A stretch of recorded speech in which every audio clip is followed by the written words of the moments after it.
बात करीन जसपुर के तब बगीचा में बारिश में बच्चा मन जान जोखिम में डाल के पढ़ाई करे बर मजबूर है।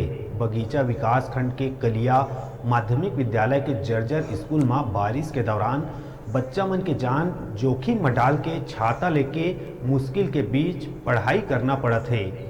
छत और दीवार जर्जर हो गए है।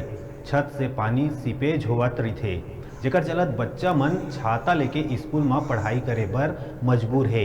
111 छात्र वाला स्कूल में एके शिक्षक है, जिन्हा स्कूल के जर्जर हालात के कई बार शिकायत कर चुके हैं, फिर अभी तक कोनो सुनवाई नहीं हो है, जेकर चलत लइका मन के जान हमेशा आफत में बने रही थे।